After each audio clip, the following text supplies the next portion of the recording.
Bonjour les amis, on ne parle que de Nîmes en ce moment, et pas pour les exploits footballistiques du club, mais pour l'insécurité, la surdélinquance qui y règne. Moussa, il a fait le déplacement, alors il paraît que les mecs ils ont dit là-bas c'est bien parce que s'il venait plus souvent, il nettoierait les trottoirs et tout plus souvent, parce qu'il paraît qu'il y avait des ordures qui étaient accumulées depuis 1 an, et pour la venue de Moussa, ils ont tout nettoyé. Donc Moussa, vous savez qu'il est dans son grand délire, il veut être président en 2027, et donc comme ministre de l'Intérieur, il faut quand même qu'il donne l'impression de faire quelque chose. Donc à Nîmes, ça a commencé, vous avez un quartier, Pisevin, c'est les dealers qui font la loi, ils terrorisent toute la population, puis là ça s'est un tout petit peu aggravé, parce que il y a un gamin de 10 ans, Fayed, qui revenait du restaurant avec ses parents, qui avait pas du tout l'air d'être un guetteur, rien, qui avait pas l'air d'être un mauvais gamin, et qui a reçu une bastos et qui est mort. Donc évidemment, un gamin de 10 ans qui meurt. Moussa, il a d'abord envoyé la CRS 8, il paraît que c'est une compagnie d'élite. Résultat, il y a un autre dealer qui s'est fait canarder 24 heures plus tard. Donc évidemment, les gens ricanaient, et Moussa, maintenant, il a envoyé le raid, ce qui n'a pas empêché un jeune garçon de se faire égorger la nuit dernière. Alors je vous avoue que quand on regarde l'actualité, on ne sait plus, quand on voit un jeune égorgé, un jeune tué, on ne sait pas si c'est une racaille et si ça fait une pourriture de moins, ou si c'est un jeune Gaulois qui passait là au mauvais endroit, au mauvais moment. Vous voyez, on ne sait plus.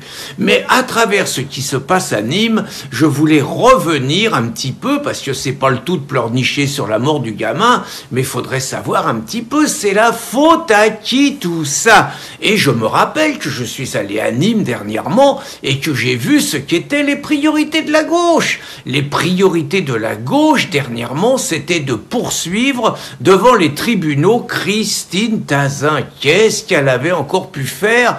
Qu'est-ce qu'elle avait encore pu dire de si grave que ça justifie de se retrouver devant les tribunaux? Je vais vous raconter l'histoire. Ça vient d'un vieux coco qui s'appelle Bernard Deschamps, né en 1932, donc aujourd'hui 91 ans, un cadre du Parti communiste qui a même été député et tout. Et Bernard Deschamps, son sang n'avait fait qu'un tour quand à Beaucaire, un maire Rassemblement National, donc forcément un raciste, fasciste, néo-nazi, etc., très méchant, avait osé réintroduire le porc une journée par semaine à la cantine de l'école publique, alors que son prédécesseur, maire socialo, pour pas se fâcher avec les paisibles musulmans, il avait retiré le porc, et tant pis pour la filière porcine par ailleurs, tant pis pour eux.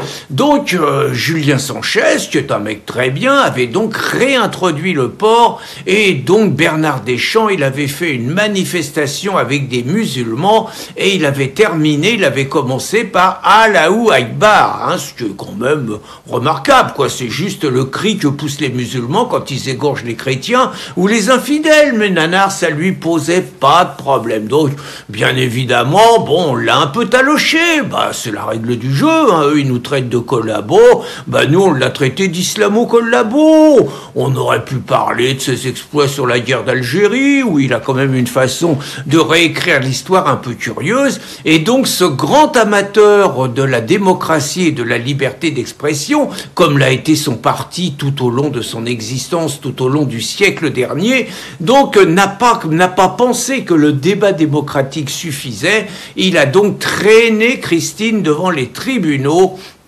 pour injure, diffamation, je sais pas trop quoi. Comme souvent, il a gagné la première manche, parce que la première manche, on va dire qu'on a des juges, on va dire, qui sont pas de l'objectivité et de la neutralité la plus absolue. Mais en appel, généralement, il y en a des meilleurs. Et en appel, le Bernard Deschamps, il s'est fait débouter. Donc je vous mets tout le dossier, parce qu'il n'y a pas de raison, il n'y a pas de secret. Je vous mets même le mal qu'il a dit de nous.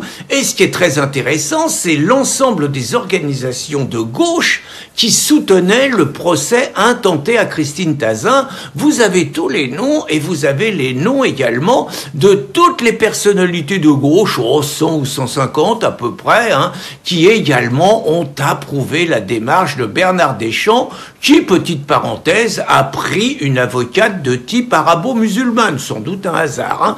Donc, je trouve qu'il est intéressant à l'heure où tout le monde pleurniche sur la mort du petit Fayette. Donc, évidemment, vous avez le président de l'association d'aide aux défavorisés, bon, le truc de service qui pleurniche qu'il n'y a pas assez de sous et qu'il faut arroser un peu plus, ben voyons, hein, mais il est quand même intéressant de se rappeler que s'il se passe à Nîmes tout ce qu'il se passe, si Nîmes est devenu un véritable coupe-gorge, si Nîmes est aux mains des dealers, si les habitants de la population de Nîmes vivent un véritable cauchemar, il y a deux raisons à ça, mais la première, principalement, eh bien, c'est que c'est la gauche qui a fait venir cette immigration, c'est la gauche qui l'a imposée à la population, et c'est la gauche qui a multiplié les procès contre ceux qui osaient dénoncer les conséquences de ça et contre ceux qui osaient dénoncer l'islamisation de la France. C'est la gauche qui a interdit à des maires